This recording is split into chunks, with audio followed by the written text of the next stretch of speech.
Today we'll carry on with the topic we spoke yesterday, sin and punishment. And the idea, as we mentioned, in contrast to punishments meted out by mortal man, the penalties given by heaven grow all out of the sin itself. So this was the main idea, the main subject we spoke about, and now we'll carry on with the same idea, and this has to do with the sin of erva, which in Hebrew is Ayin Resh Vav Hey, illicit relations. So this is what we're going to speak about illicit relations, which in Hebrew is called erva, Ayin Resh Vav Hey. Is a grave one whose harmful effects on man's soul are especially great. This is what our rabbis tell us in Kabbalah and Medrash. Most of the transgressions in this category are punished by karet. Karet is excision, cutting off the soul, the destruction of the soul. The word erva, it means the letters erva, ayin, resh, vav, a, can be analyzed as ra, vav, a. The first part, ra, resh, ayin, means evil. The second part, vav, a, the letter vav and a, contains the last two letters of the name of God, Yud Kei Vav Kei. This hints, according to Siduro Shel Shabbat, a very famous book, that the evil resulting from sins of erva, illicit sins, becomes attached to a person's divine soul.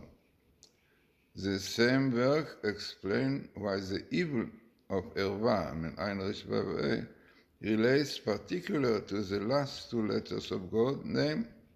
The four letters of this name of God, plus the tiny tip on top, there is a quote, at the top of the letter Yud correspond to the 5 parts of man's soul. The man have 5 parts to his soul. You have the Chida, the highest one corresponding to the quotes, which is the stroke on the letter Yud. Then comes Chaya, living one corresponding to the letter Yud. Neshama, soul, corresponds to the first letter Hey. And Ruach, spirit, corresponds to the letter Vav. And Nefesh, the lowest part, corresponds to the second Hey.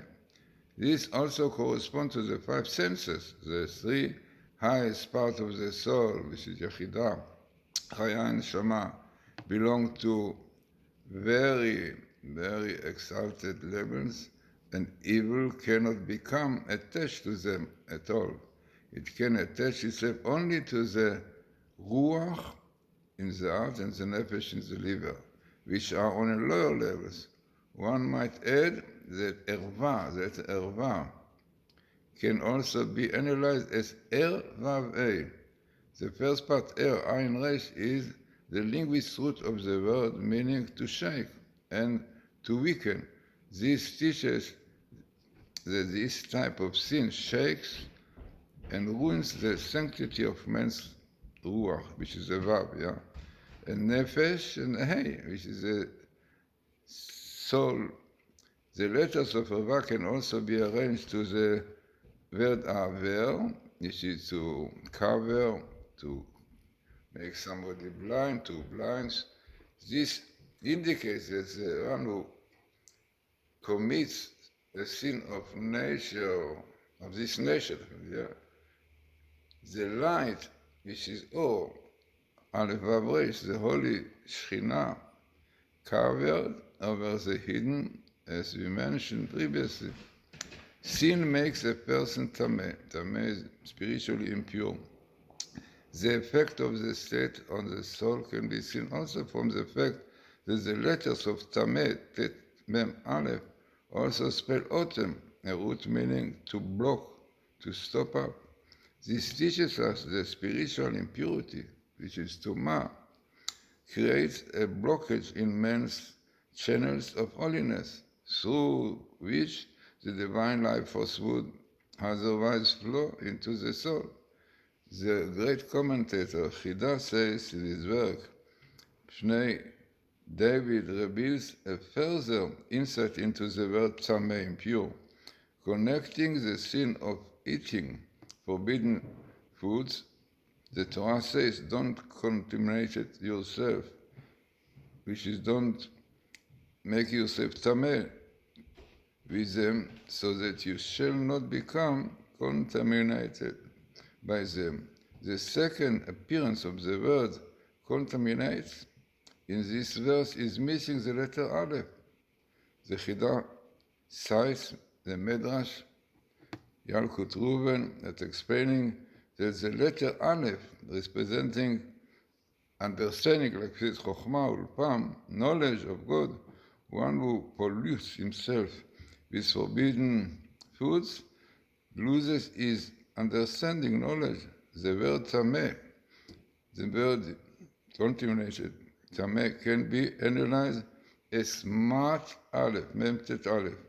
The first part, Mat, has a numerical value 49, representing the 49 gates of impurity, spiritual impurity. The second part, Aleph, letter Aleph, represents knowledge and understanding, wisdom, and Sulpan Aleph. Thus we learn that in ordinary Tumah, impurity, including the 49 gates, there is still a trace of that, understanding, knowledge. On the other hand, the Tumah, the impurity of forbidden foods, is so severe that the Aleph, even the letter Aleph, the knowledge, understanding, wisdom, is altogether removed. Frightening.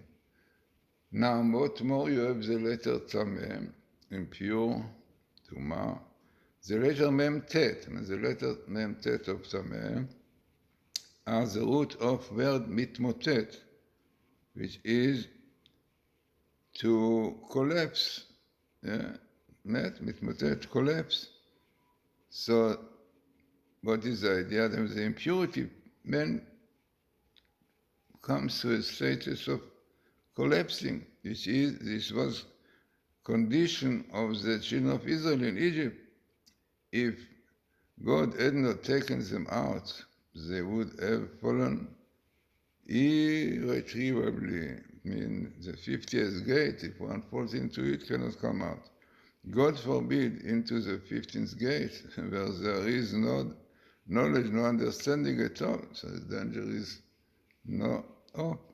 This was definitely before accepting the Torah. After accepting the Torah, even if a man is in the 50th, then we can come. So it is very, very interesting, yeah. So the sages teach in Tractate Berachot that the letter Nun alludes to Nephilah. The letter Nun is 50, and it indicates to falling, Nephilah, falling.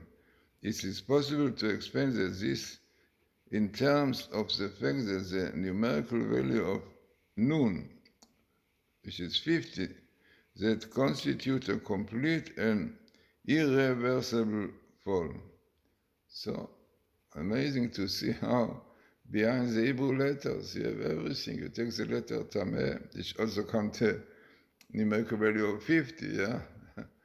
And what are the meaning of the letters? Unbelievable. So we see also above some insight into the damage caused by sin of erva, illicit relations. Another translation of especially severity is sharpness, meaning wearing a garment in which wool and flax are sewed, woven or twisted together. According to the Kabbalah, the word sharpness can be analyzed as Satanas, a strong Satan. So this is really the Satan who is the accuser. The second part, as, means powerful. Thus the word Shatnez contains the phrase, the Satan is powerful.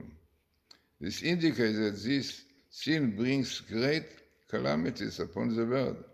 The Zohar notes that certain sins, such as slander, causes people to be afflicted with a skin disease, which is sarat. The word can be analyzed to et sar, in time of troubles, yeah. While the second, these are the two words, sar et, time, et of troubles. So it really means different kind of troubles. This hints that the type of sin brings troubles time upon mankind, suffering and troubles come from the world as the result of sin, repenting and refraining from sin bring peace and contentment to the individual and the world. So, as we mentioned also before, the word avera, transgression, also has a lot behind. It is interesting that avera also has the same letters of aver, burning. This is a punishment. Yeah, if a man commits a sin, the punishment is burning in the Gehenom. It's interesting, the Gemara, the Talmud says very interesting idea. And mentioned in Tractate Brachot that the fire of Gehenom is 60 times as hot as the fire of the world. Since the heat of man's appetite, lust, causes transgressions, bring to Avera, this very heat, aver, becomes a punishment. Amazing. Rab Chaim of Volozhin, Nefesh Chaim, in his book says, very interesting idea, very important book, which is called Nefesh Chaim, the soul of life. So he says that what punishes the sinner is the very force of impurity that the sin produces in him. As the Talmud says, the Satan, the evil inclination, and the angel of death are all one. The burning that occurs in the next world is only a different form of the burning incitement of the evil inclination and the burning accusations of the Satan. Very interesting, really, what Rabbi Eliyahu Desser mentioned. We mentioned the book in Mechtom Eliyahu, very important book. So he cites their Kabbalistic works as saying that the destroying angels which punish a person after death are the very appetites with their inherent force of impurity, to which he gave free rein during life. In the next world, these urges return to the soul of the wicked person, giving him no rest, as we noted above. Avera, transgression, and arev, anger, are spelled with the same letters. By committing transgressions in the world, a person causes his anger for worldly pleasure to grow stronger. This anger remains with the soul after death in that world. However, this is no body with which to fulfill the anger. This lack causes terrible suffering to the soul. The observance of Torah and mitzvot brings joy to the soul, not only in the next world, but also in this world. Purity of soul causes joy. Very interesting, really, there is a book which is Shemi Shmuel, very important book. So he cites a verse from Tehillim, for Psalms, in which King David says to God, "The bones that you made suffer will rejoice." The word for made suffer is dikita, whose two letters, which is dach, dalet kaf, in Aramaic, is language closely used in Hebrew. These letters spell the word pure, dach, like dach and zach. Dalet and zayin in Aramaic.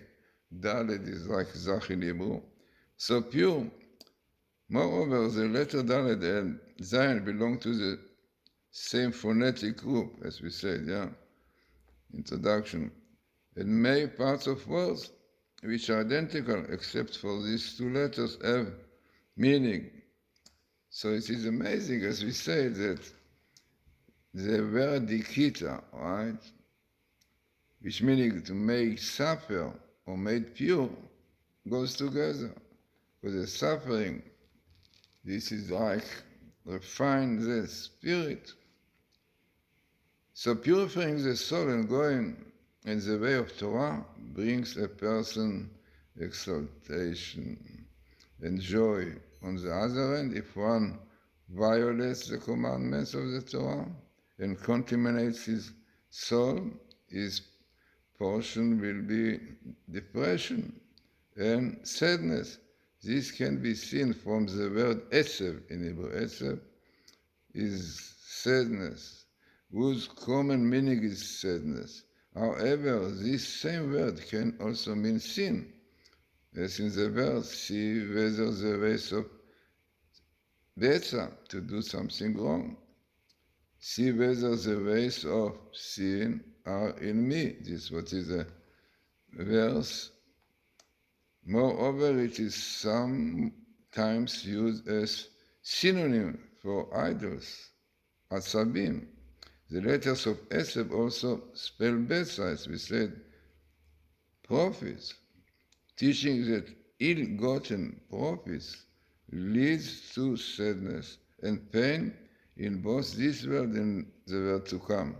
What causes a person to blindly pursue profits is spiritual emptiness and vanity. Thus, the letters preceding the word Betza in the alphabet order spell Ephes, nothing, emptiness, unbelievable. So by pursuing wrong things, stealing and all over this, the man causes emptiness in his soul. Like transgression, character traits which are effective also have a severely negative effect on man's intellect and soul. This can be seen in the analysis of various words relating to character traits. For example, giving way to anger, which in Hebrew is kas, is considered a very negative trait. So much so that our sages tell us that it is like idol worshipping. The Kabbalah teaches that the root of the anger is the element of fire within man. One might note that the word kaas is anger, contains the syllable of the word as, ein, samech, which basically are changing letter with fire. Yes? Moreover, those letters are more strongly pronounced than their counterparts, fire. This indicates that the anger, our sages tell us that if a wise person becomes angry, his wisdom is taken from him. This can be seen by analyzing the word anger, kas ein. Kas, the first part of this word kas, is covering, linguistic root meaning to cover. The second part, letter ein, symbolizes wisdom, iyun, understanding. So this is really the effect of being angry. Kas ein. You cannot understand things properly when you are in anger. Your wisdom even is taken away. King Solomon, the wisest of men, wrote in the book Kohelet, anger rests in the bosom of the fool, of the foolish. In the fool, the wisdom of the heart is covered. It does not look into things deeply, hence it tends to lose his temper. Interesting that the word for foolishness is kesel, similar to kas. Kas covering the lamed, covering the heart, the emotions, the feeling. So much more in my book about the effect of anger. Illicit sins was according to the man's spirit. So as I said, once while reading out my book, Letters of Fire, available in Matityahu.com or Kindles or Amazon.com. And as I mentioned, really, Feldham bought this book, the first edition, and he writes there, in Letters of Fire by Matityahu Glazerson, explores the wondrous world of hidden meaning in the letters and words of the Holy Tongue. This freedom of mystical splendor, where even the very form of each letter has profound significance. And this is revealed here in this book in a language and style that enables every reader to discover the astonishing insight of Kabbalah and the teaching of the sages. And as I say, this translation of this book was done by Shlomo Osli Fuchs, very famous translator also for Arthur, and it was edited by Mrs. Tabak, one of the best editors of Feldham. So I think this book brings you so much deep idea about Hebrew, the world with which the world was created. Yeah, the Hebrew letters were the basic of creation. So there's so much wisdom behind this. A lot of psychology. Somebody, psychologist, told me that so much psychology behind the Hebrew letters, unbelievable. No, definitely, because the letters were the foundation bricks of the creation. The Book of Formation said so. Definitely everything is there. So, as I said, I have many other books on the Hebrew letters, yeah, number 6, and many other, Music and Kabbalah, and about the Zodiac, and Torah, Light, and Edict, a lot of things, lot of ideas behind the Hebrew letters. It's a very interesting and important lecture about